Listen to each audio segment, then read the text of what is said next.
para cada uno de ustedes. Queremos darle la bienvenida a nuestra serie sobre el libro de Zacarías, impartido por el líder mesiánico Jacques Isaac Gavison. El pastor Gavison es el pastor y maestro de la congregación Beth Ariel en Montreal, Canadá. Es un creyente judío en Yeshua y su profundo amor y búsqueda en la palabra de Dios desde una perspectiva judía ha producido grandes enseñanzas. Esto incluye el libro de Zacarías, fascinante libro apocalíptico. Los invitamos a escuchar estos mensajes que han sido traducidos y grabados por Larry Eduardo Adriani, miembro de la congregación Beth Ariel. Sean bendecidos al escucharlos y Shalom. Zacarías parte 13, capítulos 8 y 9, 4 de abril del 2020. Shalom y bienvenidos. Este sermón fue una transmisión en vivo desde la casa del pastor, en medio de este confinamiento debido al coronavirus. Comencemos con buenas noticias. Una encuesta que se hizo la semana pasada, del 23 al 26, justo en medio del coronavirus, fue hecha por una compañía de gran reputación, McLaughlin y Asociados. Se indagó cómo las personas encuestadas, personas seculares y religiosas, asociaban el coronavirus y Dios. El 44% de los americanos encuestados dijeron que ven esta pandemia y la crisis económica como un llamado para volver a la fe en Dios y como señales de juicio venidero. Así que esta prueba hace reaccionar al mundo y gracias a Dios por esto. Y ya que las cosas no están mejorando, oro para que el otro 56% no pierdan tiempo y busquen a Dios por ayuda. Además, la encuesta dice que 20% de las personas seculares dicen que esta crisis los ha motivado a comenzar a leer la Biblia y a escuchar las enseñanzas y sermones cristianos en línea para aprender más acerca de las profecías bíblicas y el plan de Dios para el futuro de la humanidad. Y ahora sostienen conversaciones espirituales con familiares y amigos. Esto es una gran noticia. Tuvimos un tremendo aumento de nuestra audiencia en YouTube y en Facebook. La más popular es la serie de las 11 enseñanzas en los tiempos finales que está en YouTube. Otras cifras revelaron que 40% de los que se identifican como cristianos, toda denominación confundida, dijeron a los encuestadores que están leyendo la Biblia más que nunca. Bueno, Mazel Tov, felicitaciones. Se necesitaba un virus como este para que los cristianos finalmente lean más sus Biblias. Eso es una buena noticia. Todo esto es un rayo de luz a través de las densas nubes oscuras sobre todo el mundo. Y es mi oración que el Señor remueva pronto este virus, ya que está claro a estas alturas que el hombre con todo su ingenio no es capaz de salvarse a sí mismo. Este es el mensaje que creo que Dios está tratando de transmitir al hombre. Es hora de que la ONU rectifique el versículo bíblico que han mal citado. Permítanme explicar lo que quiero decir. Justo enfrente del edificio de la ONU en Nueva York, en un muro, grabaron el versículo de Isaías 2:4, que es algo muy parecido también a Miqueas 4:3. Este versículo habla del tiempo del milenio, un tiempo de paz. En la imagen pueden ver la traducción de lo que dice en el muro. Volverán sus espadas y rejas de arado, y sus lanzas en hoces. No alzará espada nación contra nación, ni se adiestrarán más para la guerra. Isaías 2:4. Miqueas dice algo muy parecido en su versículo 4:3, que les he colocado en la imagen. Si leen el versículo de Isaías en el muro, en inglés, y la traducción que les hice, verán que no citaron la primera parte del versículo. Les faltó lo más importante, la persona más importante, la que traerá esta paz. Esta es la parte que omitieron. Y juzgará entre las naciones y reprenderá a muchos pueblos. Isaías 2:4. ¿Quién es ese que hará todo eso? En Miqueas 4:3 se precisa mucho más. Y Él juzgará entre muchos pueblos y corregirá a naciones poderosas hasta muy lejos. Él, nuestro Señor, Él mismo hará todo eso. Ningún hombre, solo el Dios de nuestras Biblias es capaz y traerá tal tiempo. Lo hará, creo que muy pronto. Y esto cae directamente en el tema de hoy, en el capítulo 8 del libro de Zacarías, donde lo vamos a ver fuertemente expresar sus promesas de este gran momento por venir. Si tienen sus Biblias, con ustedes, ábranlas en este gran capítulo 8. En esta segunda parte del libro, el autor, que también es el mismo que inspiró el libro del Apocalipsis, el Espíritu de Dios, utilizó el mismo patrón modelo para estos dos libros. Vemos así que después de una primera descripción general de los tiempos de la tribulación en los primeros capítulos del Apocalipsis, en el capítulo 10 leemos: es necesario que profetices otra vez sobre muchos pueblos, naciones, lenguas y reyes. Esto está en Apocalipsis 10:11.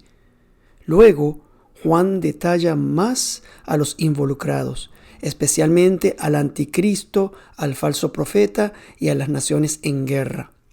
Y así vemos este mismo modelo en Zacarías, donde en los primeros 7 capítulos nos presentan las 7 visiones que nos da una gran idea general de lo que está por venir. Por ejemplo, en esos capítulos no tenemos los nombres específicos mencionados de aquellos territorios o naciones vecinas que lucharán contra Israel. Pero a partir del capítulo 9 se nos dan nombres e incluso direcciones, si se puede decir de esta manera, de los principales actores involucrados. Ahora estamos entrando en mucho más detalles. Por ejemplo, en el capítulo 9, Zacarías nos muestra Siria, Líbano y la banda de Gaza. Estos se preparan para la guerra, admitiendo abiertamente su odio incomprensible contra Israel. Y Zacarías predice y detalla sus intenciones. También explica cómo todas las naciones se reunirán en la tierra de Israel para la batalla final. Las descripciones son a veces tan fuertes de leer. Hay algunas profecías aquí que dudamos de pronunciarlas, pero ya es hora, porque el mundo tiene derecho a saber especialmente lo que Dios tiene que decir, porque viene muy pronto y es una cuestión de nuestro futuro eterno, es una cuestión de vida o sufrimiento eterno. De la misma manera en que nos presentaron al Mesías, el ángel del Señor, en los primeros 7 capítulos, ahora de nuevo nos encontramos con más detalles acerca de él.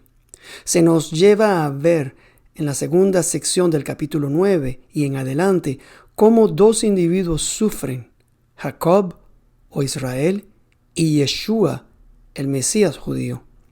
Mientras que ambos sufren la conclusión de los planes y propósitos de Dios que culminan en victoria y éxito, reconocemos la gracia extendida a Israel durante su sufrimiento. Esta gracia es parte del glorioso plan de Dios. En esta segunda mitad del libro de Zacarías también vamos a ver algunas de las más grandes y profundas profecías mesiánicas, y las vamos a ver hasta el fondo. En los primeros 7 capítulos, Yeshua fue presentado como el brote, la piedra, el siervo, el sumo sacerdote y aquel quien el Señor había enviado. Descripciones que se asocian a su primera venida. En cuanto a su segunda venida, fue presentado como la montaña y el rey, el que todos verán en su regreso. Pero esto solo es una enumeración somera de sus atributos y de quién es, porque a partir del capítulo 9 veremos al Mesías montado en un burro humilde y manso. Esta es una gran profecía que se cumplió en todos sus detalles con su entrada triunfal en Jerusalén, en la Pascua. Su entrada fue de hecho triunfal porque Yeshua resistió todas las interferencias posibles y los ataques malignos más fuertes de la historia para poder entrar en la forma que lo hizo. Y luego 4 días después murió para al final resucitar y ofrecer así salvación a su pueblo y al mundo entero. El rechazo del Mesías se detalla aún más en el capítulo 11, tristemente, describiendo la negativa del verdadero pastor de Israel y, en cambio, eligiendo al pastor equivocado. Eso fue lo que hizo Israel. Israel tomó 2 veces esta elección equivocada de pastor. La primera vez condujo a la destrucción de Jerusalén en el año 700 después de Cristo. La segunda vez, aún en el futuro, será cuando elegirán al falso profeta y al anticristo que provocará la destrucción de Jerusalén e Israel, antes de la segunda venida del Señor. Luego, en el capítulo 12, el gran pastor, el Mesías, es reconocido en su segunda venida. En ese momento llorarán, y llorarán porque habrían reconocido al que traspasaron con clavos en las manos. Pero Zacarías termina haciendo hincapié en este rechazo que creo está en el centro de los problemas de Israel a través de la historia. La profecía del capítulo 13 es triste. Nos muestra cómo el Mesías es un buen pastor y cómo fue traicionado y cuán violenta fue su muerte. Una muerte por esos que lo odiaban, pero a quienes su amor nunca disminuyó. Comencemos con este poderoso capítulo 8, donde este amor se extiende a través de cada palabra escrita. Aquí, en este capítulo, encontramos otra de estas afirmaciones maravillosas fuertes del convenio de Dios con Israel. Este capítulo sirve como conclusión de la primera sección, los capítulos 7 del 1 al 7, y proporciona una valiosa introducción al siguiente capítulo, el capítulo 9. Es importante que leamos estas palabras del capítulo 8 antes de sumergirnos en el tiempo de angustia para Jacob. Es así como se le dice en Jeremías 37 a los problemas que va a tener Israel. Porque en algún momento podríamos pensar que Israel ha sido abandonada por Dios. Aquí se nos dice en términos muy fuertes que Jerusalén será reconstruida, que el pueblo judío será traído desde todas partes del mundo a su tierra, que todas las promesas de Dios se cumplirán, porque aún no se han cumplido. Profecías que hablan de todas las naciones que vendrán y adorarán junto a Israel, el Dios verdadero y único. Y este es un asunto que Dios toma a pecho. En este capítulo 8 aparece como Jehová de los ejércitos, Yud-He-Vah-He, Shavuot, en hebreo. No una vez ni dos, sino casi que en cada 2 versículos. Su nombre se menciona 13 veces y 8 de estas leemos, así ha dicho Jehová de los ejércitos. Es un capítulo muy poderoso. Veamos cómo comienza. Vino a mí la palabra de Jehová de los ejércitos diciendo, así ha dicho Jehová de los ejércitos, celé a Sión con gran celo y con gran ira la celé. Así dice Jehová, yo he restaurado a Sión y moraré en medio de Jerusalén. Y Jerusalén se llamará ciudad de la verdad, y el monte de Jehová de los ejércitos, monte de sanidad. Zacarías 8, versículos 1 al 3. Hemos escuchado estas mismas palabras, celé a Sión con gran celo, en el capítulo 1, donde encontrábamos a las naciones desinteresadas por la condición de Israel. Y ahora, estas mismas naciones están a punto de levantarse contra Israel. Y ahora el Señor está aún más y con más fervor celoso. Aquí de nuevo la palabra celoso se repite 2 veces, comparando a Dios con un esposo que ve a su esposa siendo maltratada y viene a protegerla con todos sus ejércitos. Aquí menciona 2 veces Sión, además de mencionar 2 veces el nombre de Jerusalén. Ambos nombres muestran las 2 facetas de la identidad de la ciudad, como centro político y religioso de la nación del mundo. Hemos escuchado a los que dicen que aman a los judíos y que odian lo que Israel está haciendo. Estas personas están distinguiendo Sion como una identidad política. Por ejemplo, Irán muestra calidez al pueblo judío invitando a algunos judíos religiosos a su tierra, lo que ha hecho recientemente, pero mantienen un profundo odio por Sion, mismo queriendo que sea destruida.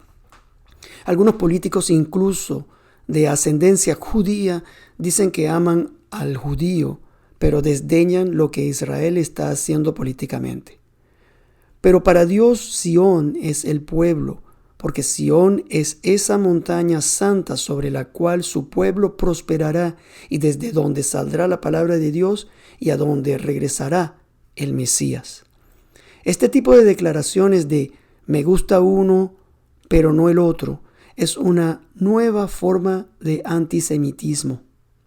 Una vez más, aunque Dios no apoyaría todas las naciones o las acciones políticas de Israel, no secciona a Sion de su pueblo.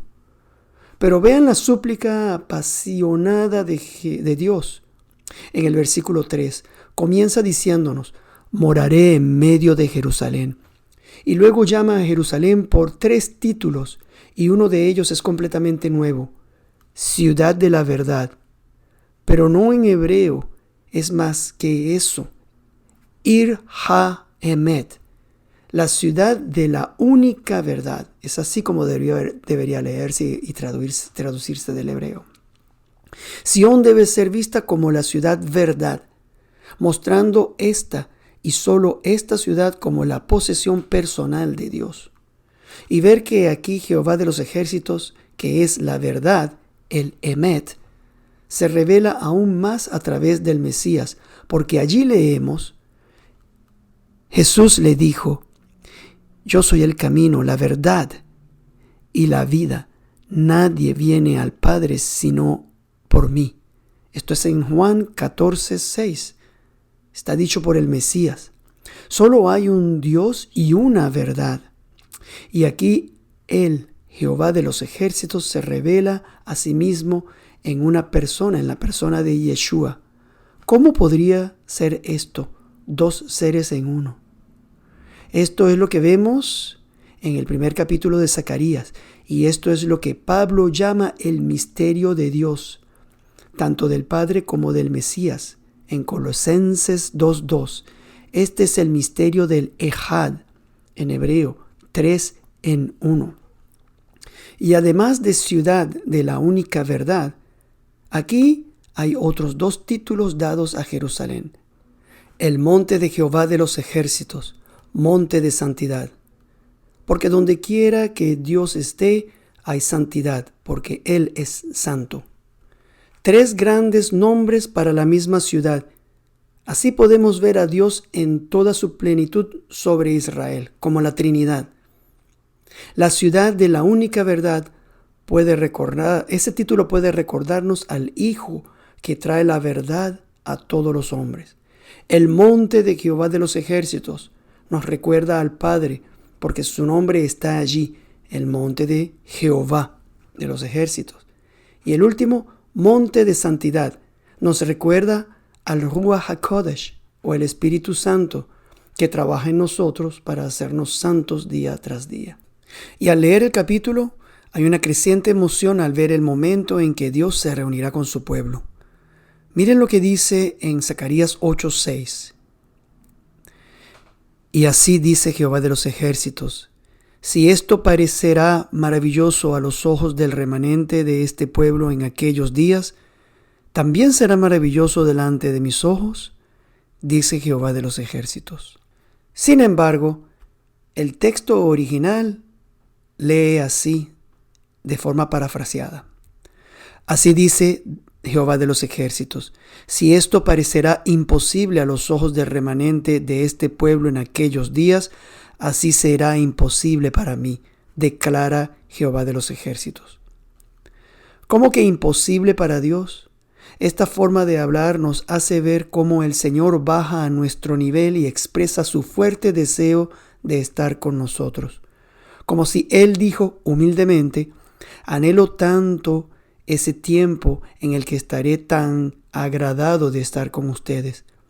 Vean hasta dónde llega el amor de Dios cuando se permite entrar en los confines de este tiempo, de este espacio, para estar con nosotros. Incluso comentaristas rabínicos como Ibn Ezra, Malbim, entendieron que las escrituras estaban escritas en este segmento de esa manera. Y este es uno de los muchos ejemplos que tenemos en las escrituras. Otro se encuentra en el capítulo anterior, y la lectura desafió a los rabinos medievales que prestaron tanta atención a la forma en que se escriben las escrituras. Este versículo se encuentra en Zacarías 7:14. Solo leemos la primera parte y dice así: sino que los esparcí con torbellino por todas las naciones que ellos no conocían. Zacarías 7:14. Pero Dios dice mucho más aquí. La palabra esparcí representa una dificultad gramatical porque así es como realmente debería leerse. Y seré esparcido con ellos, con torbellino, por todas las naciones que ellos no conocían. Aquí el Señor envía un juicio sobre Israel, pero al mismo tiempo dice: voy a estar con ustedes, voy a ser esparcido con ustedes y sufrir con ustedes. Fue Kimchi, un rabino medieval, en su comentario, quien escribió que estaba perplejo por esta forma gramatical tan contradictoria. Pero así es como fue escrita en las Escrituras, llamándonos a ver el sufrimiento del Mesías, que descendió de los cielos, algo que Zacarías expondrá mucho más en el siguiente capítulo. El Hijo del Hombre sufrió incluso antes de la cruz e incluso después con su pueblo. Estos versículos están llenos de gracia y deben hacer que el lector sienta cada vez más la presencia misma de Dios en su vida. Hasta el versículo 6 habría sido suficiente, pero no. Dios no ha terminado de expresar la seguridad de sus promesas. Sigamos leyendo los versículos 7 y 8. Así ha dicho Jehová de los ejércitos: he aquí, yo salvo a mi pueblo de la tierra del oriente y de la tierra donde se pone el sol, y los traeré y habitarán en medio de Jerusalén, y me serán por pueblo, y yo seré a ellos por Dios en verdad y en justicia. Dios reunirá a su pueblo del oriente y de la tierra de donde se pone el sol, es decir, desde el amanecer hasta el atardecer. Del mundo entero los recogerá, porque no hay lugar en esta tierra donde el sol no ilumine. En este versículo, Israel es llamado Jerusalén, pero sabemos que no todo Israel vivirá en Jerusalén. Otras profecías nos dicen que las tribus se dividirán en el norte y en el sur, con Jerusalén en el medio. Tal vez el Espíritu vaya más allá de la Jerusalén geográfica, cuando dice que morará y extenderá su presencia en cada parte de la tierra donde morará su pueblo. Y así llama a todo Israel Jerusalén.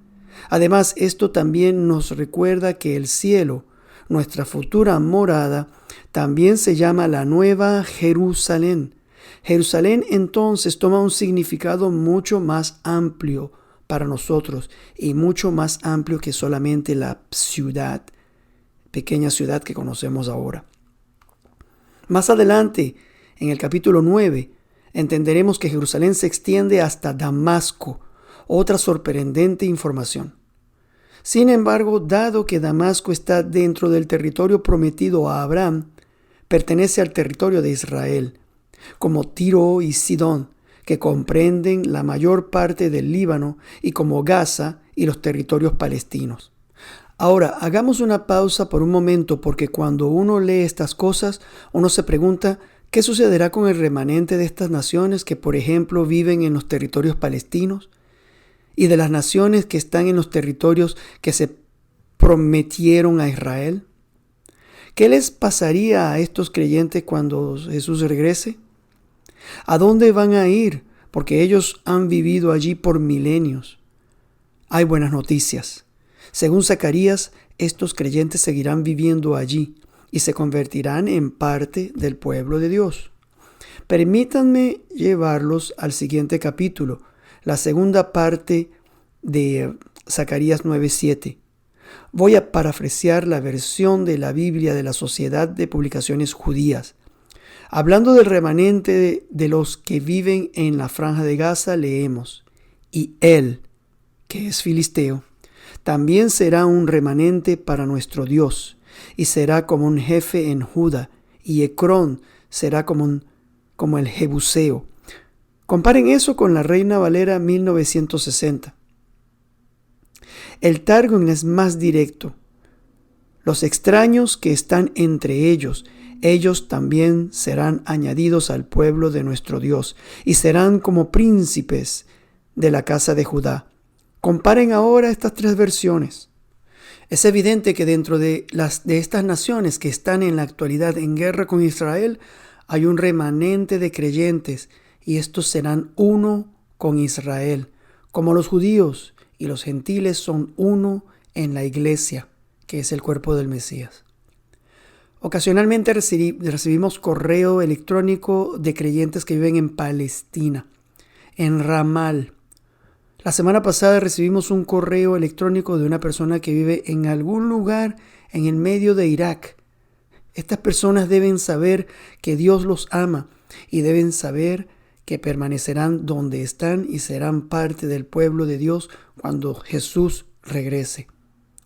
Ahora, por otro lado, debemos darnos cuenta que cuando el Mesías regrese, no habrá una ciudadanía automática para cada judío, solo por el hecho de ser judío de nacimiento.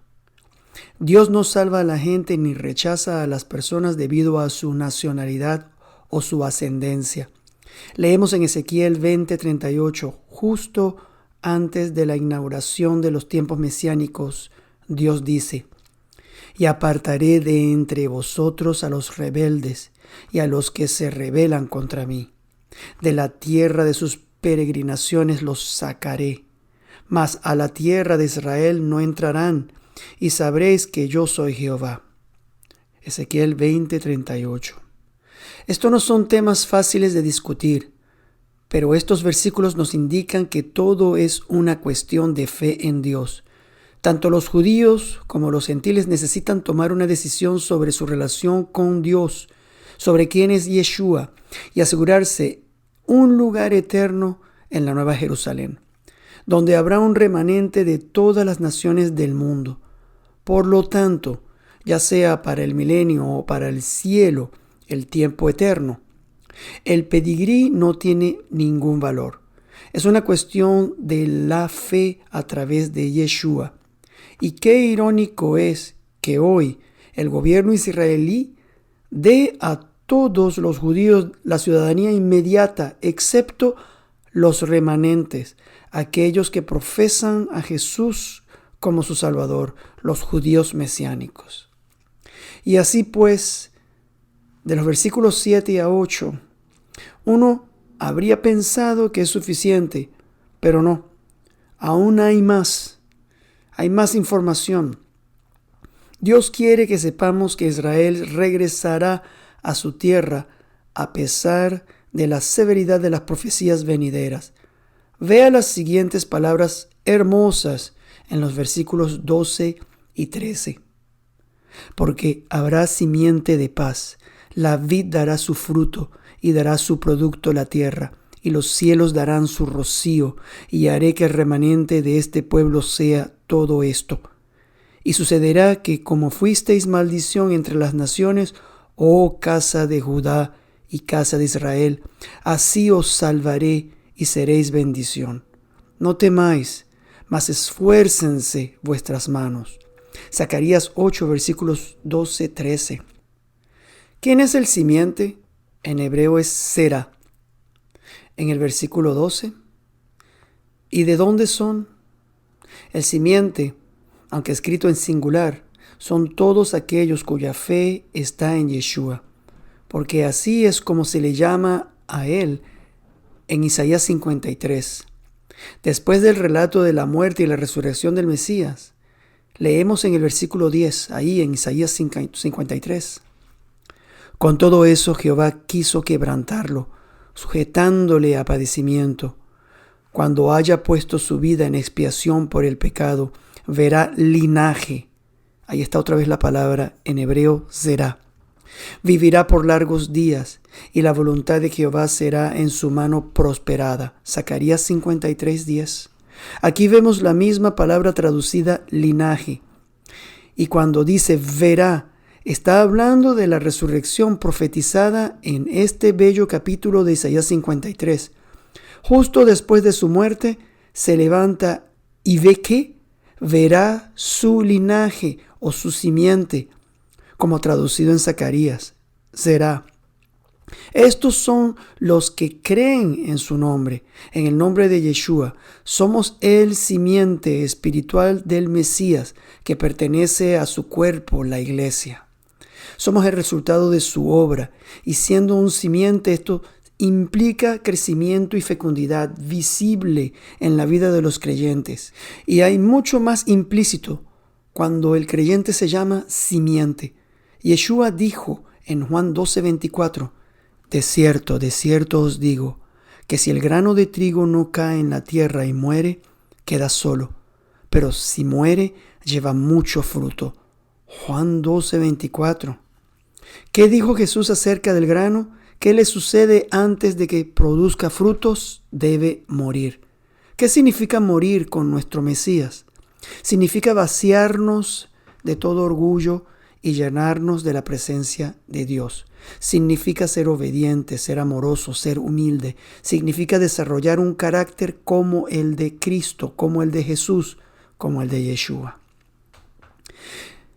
De acuerdo con las leyes de la naturaleza de la siembra y la cosecha, el agricultor sabe cuándo y qué plantar para lograr el resultado deseado. Sabe que cosechas trigo si siembras trigo, que no puedes sembrar malas hierbas y esperar cosechar trigo. Las leyes morales y espirituales de Dios funcionan de la misma manera.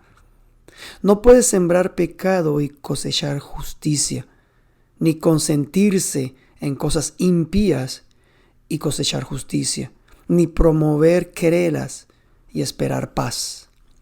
No podemos sembrar las obras de la carne y cosechar el fruto del Espíritu. Además, dar buenos frutos es lo que todo creyente está llamado a hacer. Esta es la razón por la que hemos sido elegidos. Yeshua dice esto en Juan 15:16. No me elegisteis vosotros a mí, sino que yo os elegí a vosotros, y os he puesto para que vayáis y llevéis fruto, y vuestro fruto permanezca, para que todo lo que pidiereis al Padre en mi nombre, Él os lo dé. Esta es la razón por la que todavía estamos aquí en la tierra. Y ver cómo Jesús dice o hace el lien entre dar frutos con una vida en la oración. Él lo dice así: y todo lo que pidiereis al Padre en mi nombre, lo haré para que el Padre sea glorificado en el Hijo. Esto está en Juan 14, versículo 13. Y esto es cierto si estamos dando frutos. Esto es bastante lógico, ¿cierto? ¿Por qué respondería Dios a una de nuestras oraciones si no caminamos de la manera correcta? En esta área, el creyente debe tomar tiempo para investigar y meditar. ¿Qué frutos estoy produciendo para Dios? Podemos medir fácilmente esto mirando el fruto del Espíritu, y eso está en Gálatas 5, del 22 al 23, donde dice: mas el fruto del Espíritu es amor, gozo, paz, paciencia, benignidad, bondad, fe, mansedumbre, templanza. Contra tales cosas no hay ley. Y no podemos simplemente elegir tomar más de uno o menos del otro, o mostrar algunos frutos o algunas características para una persona y a otras no se lo mostramos. La razón es porque la palabra fruto en esos versículos, está en singular. El fruto del Espíritu es. Y después se nombran 9 cualidades. Entonces el fruto del Espíritu es como la ley mosaica. Si fallas en uno, fallas en todos. Sin embargo, podemos evaluar cada aspecto de ese fruto, de los 9 que nombramos, y hacer de cada uno un tema de oración para que en los aspectos donde carecemos algo, pongamos mayor énfasis.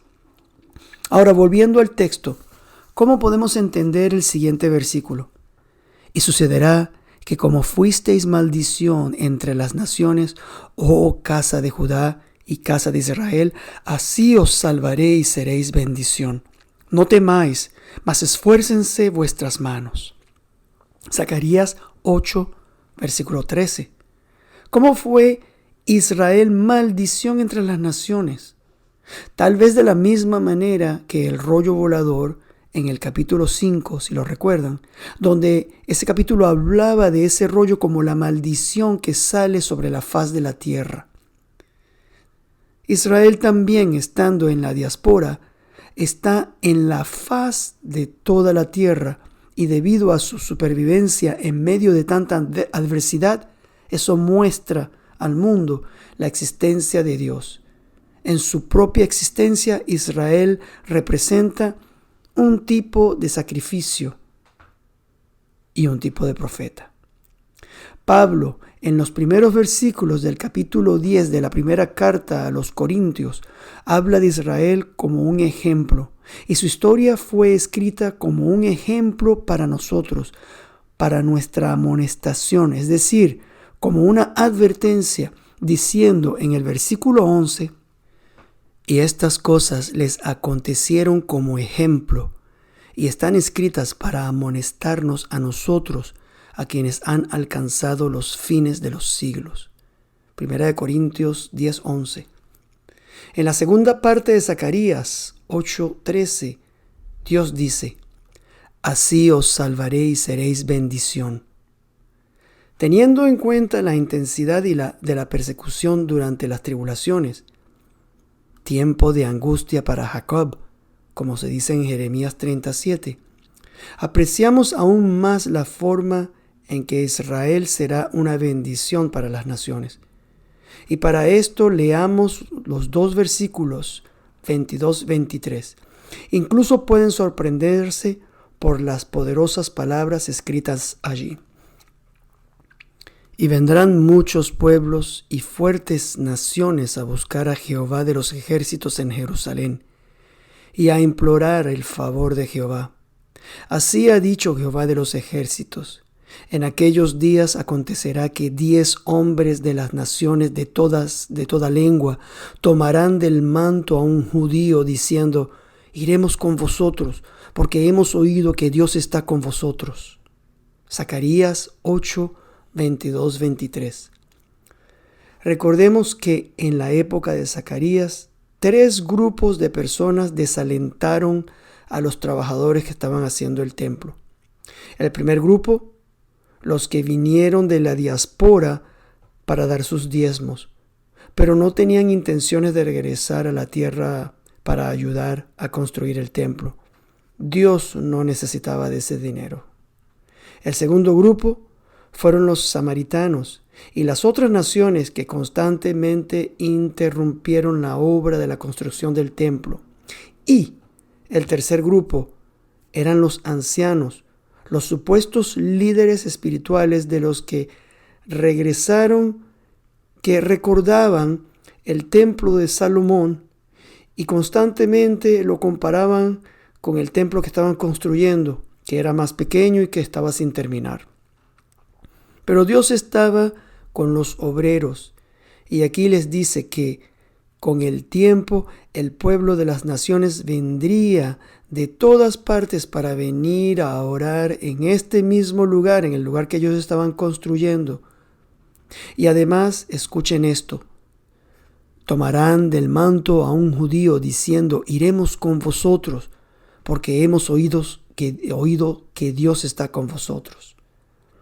Esta debe haber sido una declaración tan alentadora para los judíos que trabajaban en condiciones tan difíciles en el momento de la reconstrucción del templo, en la época de Zacarías. Y creo que será lo mismo con los 144,000 y todos aquellos que llegarán a creer durante el tiempo de la tribulación. Lo que Dios está diciendo aquí es que levantará a Israel como la nación sacerdotal, algo que nunca ha visto la historia. Esta promesa está detrás de la razón de su elección.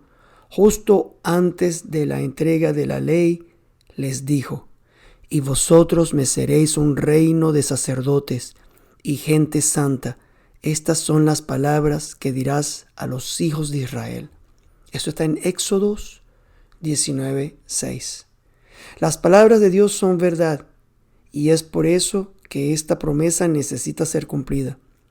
Siendo la nación sacerdotal, la gente de todos los idiomas, todos los que entrarán en la era mesiánica, reconocerán que ellos, la nación de Israel, son sacerdotes y la expresión tomarán del manto a un judío es el tzitzit o en hebreo kanap, entendido como los flecos azules que se ven en la imagen que estoy presentando ahorita, que todo hombre judío tenía que usar.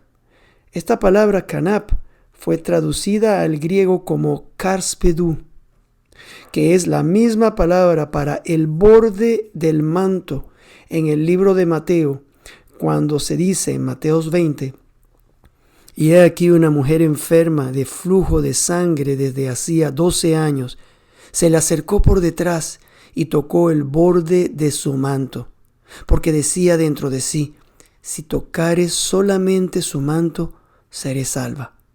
Mateo 9, del 20 al 21. Sí, si tocare su manto, seré salva. Salvación física, junto con la salvación espiritual que continuará con Israel como la nación de sacerdotes. Y cómo todo esto contrasta con la forma en que se ve hoy a Israel, con todo el odio creciente a su alrededor y la amenaza inminente del tiempo de angustia para Jacob, que pronto vendrá sobre Israel. Es por eso que debemos mantener nuestros ojos enfocados primero en las profecías para entender el verdadero valor de lo que Israel es para Dios y para nosotros también. Pablo, que amó a su pueblo hasta la muerte, escribió esto en su tesis sobre Israel, pasado, presente y futuro. ¿De qué tesis hablo? Romanos. Escuchen esto en Romanos 11:12, leemos. Y si su transgresión es la riqueza del mundo y su defección la riqueza de los gentiles, ¿cuánto más su plena restauración? Romanos 11:12. En otras palabras, si la ceguera que ha caído sobre la nación de Israel durante esta era ha sido la ocasión de una gran bendición para los gentiles, para las naciones, su plena restauración traerá una riqueza de bendiciones sobreabundante. En efecto, si su diáspora es para la reconciliación del mundo, ¿cuál será la reconciliación de ellos, sino que vida eterna para los muertos? Las naciones reconocerán entonces estas bendiciones. El Targum tiene la mejor traducción de Zacarías 8:23. Iremos con vosotros porque hemos oído que la memra de Dios está con vosotros. traducción parafraseada del Targum en Zacarías 8:23. Creo que esta traducción se hizo antes del siglo I y pone cosas en una mejor perspectiva. Coloca a la Memra, la palabra de Dios, así se le llama a la palabra de Dios en hebreo, como la primera necesidad de las naciones, como el deseo más importante de la vida de las naciones. Y así será como dice Habacuc, porque la tierra será llena del conocimiento de la gloria de Jehová, como las aguas cubren el mar. Habacuc 12:14. Esta es entonces la introducción a la segunda parte de Zacarías. Ahora estamos listos para mirar estas profecías. Veamos cómo el capítulo 9 nos lleva al corazón de la batalla que ya ha comenzado. No nos queda mucho tiempo para hoy, pero vean qué naciones Dios nombra primero. Incluso podremos reconocer esos nombres en las noticias de hoy. La profecía de la palabra de Jehová está contra la tierra de Hadrac y sobre Damasco, porque a Jehová deben mirar los ojos de los hombres y de todas las tribus de Israel. Zacarías 9:1. Es la primera vez que aparece la palabra hebrea que fue traducida contra en este versículo de Zacarías. La palabra en hebreo es masa, que significa carga pesada. Y muy a pesar de lo duro que debe haber sido para Zacarías compartir esta palabra, él tuvo que hacerlo porque al final era la palabra de Dios. Y tal vez esta palabra no se utilizó en la primera sección, en las 7 visiones, pero ahora entramos en una sección con detalles muy gráficos de los males por venir. Una mayor carga para el pueblo de Israel e incluso para Zacarías el tener que profetizarlas. Ahora observen qué área del mundo se menciona por primera vez. La tierra de Hadrac y Damasco. ¿Por qué estos nombres? Esta es la primera y única vez que leemos la palabra Hadrac. ¿Dónde está ese lugar? Hay algunas discusiones interesantes en los escritos rabínicos sobre este lugar, pero un rabino que nació en Siria dijo: conozco ese nombre. Está allí para señalar al país de Siria. Y recientemente este lugar, Hadrac, ha sido identificado por un arqueólogo como el actual Tel Afis, situado a unos 45 kilómetros al suroeste de Alepo, en Siria. Esta ciudad se menciona junto con la capital de Siria, Damasco, una de las ciudades más antiguas de la historia de la humanidad. La pregunta que podríamos hacer en este punto es: ¿por qué mencionar a Siria justo en la introducción de la segunda parte del libro? ¿Por qué no mencionar a Babilonia o la tierra de Shinar? ¿O los edomitas o filisteos? Siria no es un país tan poderoso. De hecho, uno se pregunta si hay realmente un país llamado Siria. Si vemos el mapa, esto es lo que era Siria. Pero solo la zona en azul está gobernada por el ejército sirio. Esto no es mucho territorio. ¿Por qué mencionarlo entonces? Hagamos mejor otra pregunta. ¿Quién más está hoy bien anclado en Siria? Ni más ni menos que 3 naciones que se mencionan en el relato de Gog y Magog y que desencadenarán las últimas guerras mundiales: Rusia, Irán y Turquía. Estas naciones están ahí. Tal vez por eso la profecía nos dice que miremos allí. Durante los últimos 10 años, Rusia ha apoyado al gobierno caído de Bashar al-Assad con ayuda militar, personal, y ha desarrollado bases militares estratégicas en Siria. Están ahí para quedarse. Una de las bases es una instalación naval en Tartus, a unos 575 kilómetros de Jerusalén. Esto está muy cerca. Además, son 3 bases aéreas dispersas en Siria, con un total de 68,000 militares del ejército. ¿Cuál es su interés en esta parte del mundo? Ezequiel nos dice que atacarán a Israel.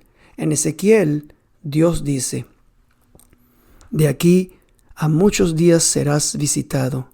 Al cabo de años vendrás a la tierra salvada de la espada, recogida de muchos pueblos, a los montes de Israel, que siempre fueron una desolación, mas fue sacada de las naciones, y todos ellos morarán confiadamente.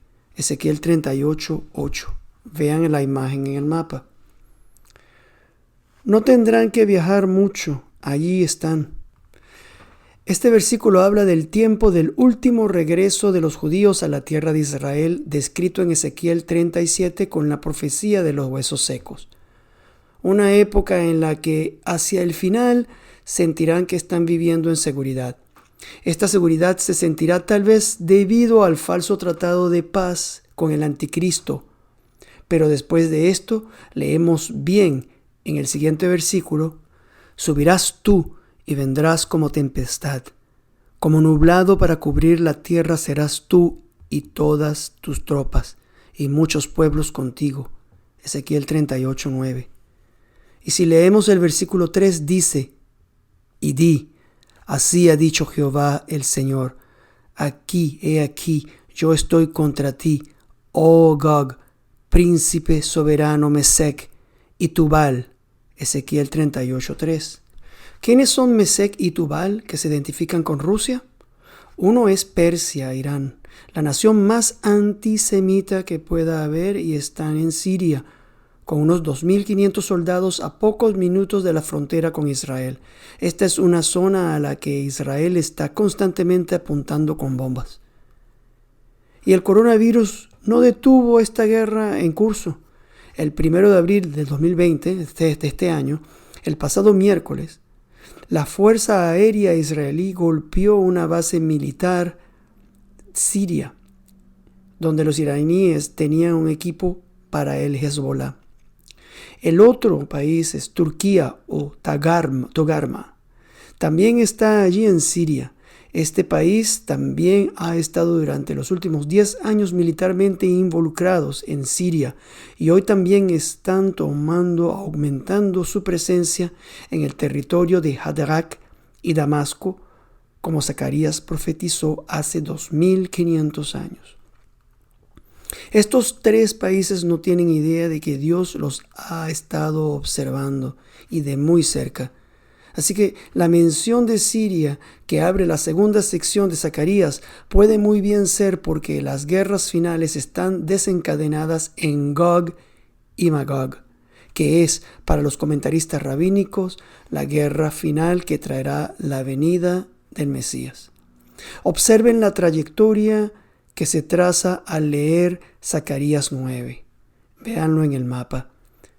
Hadraq y sobre Damasco. Eso está en el versículo 1. Después, versículo 2 dice Tiro y Sidón.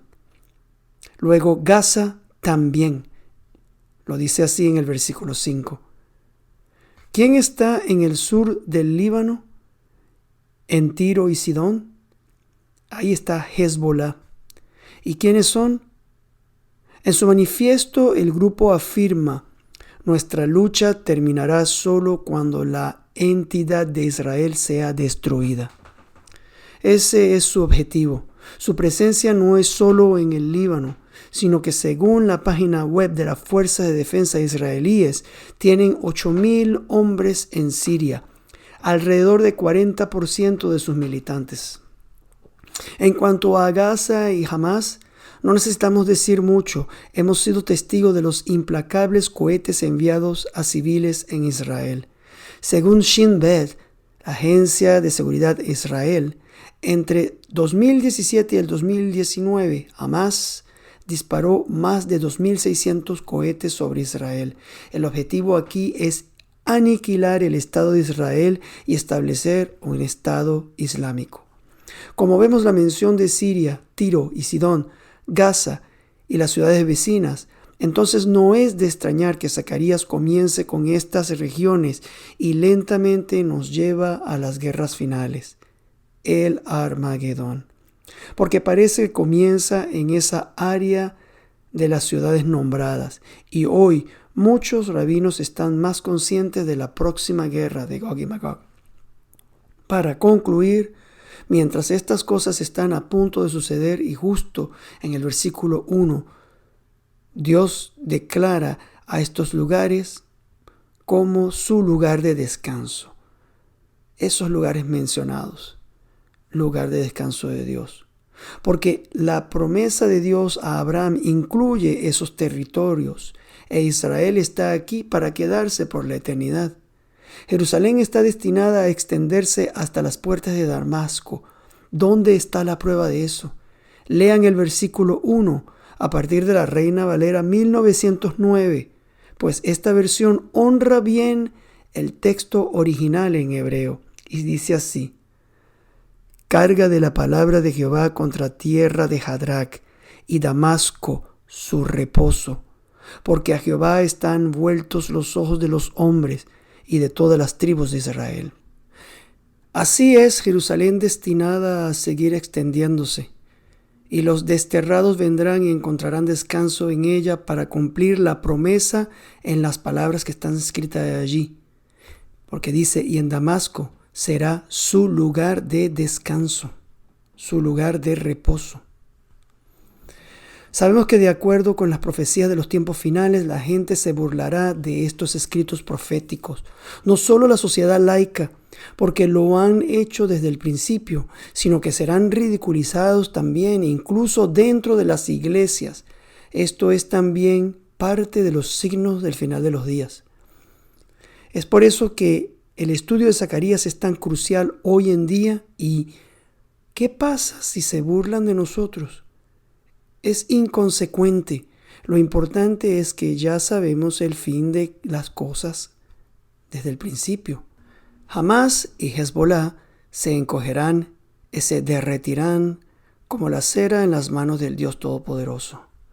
Los demás pueden considerar locos a los creyentes, pero lo que cuenta es que estamos proclamando la palabra de Dios al igual que todos los otros profetas, de los que también se burlaron hasta que sus advertencias se hicieron realidad con los asirios, los babilónicos e incluso los romanos, que aparecieron en las puertas de esos que negaron todas estas cosas.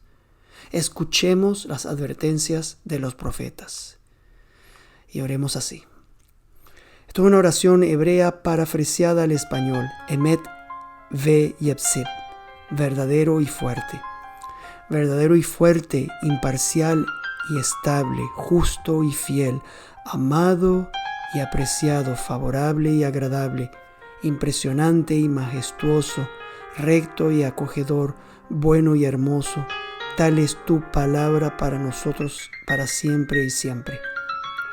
Verdaderamente el Dios del universo es nuestro Rey, que es la roca de Jacob, el escudo de nuestra salvación. De generación en generación perdura y su nombre permanece inalterado por la eternidad. Sus palabras son vivas y estables, siempre fieles y deseables.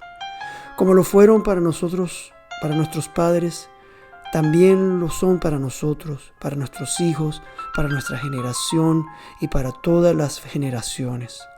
Desde la primera edad hasta las últimas edades, tu palabra es buena, perdurando para siempre y para siempre.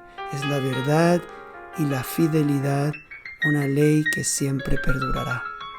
Jehová te bendiga y te guarde. Jehová haga resplandecer su rostro sobre ti y tenga de ti misericordia. Jehová alce sobre ti su rostro y ponga en ti paz. Esperamos que hayan sido bendecidos al haber escuchado este estudio de la Palabra Santa en el libro de Zacarías.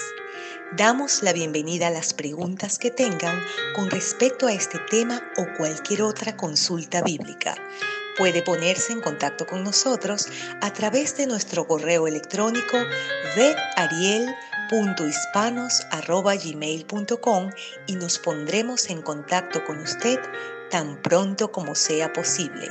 Por favor, oren por este ministerio mientras avanzamos juntos en estos días postreros, declarando en voz alta para hacer que la palabra sea escuchada y ser diligentes al obedecerla.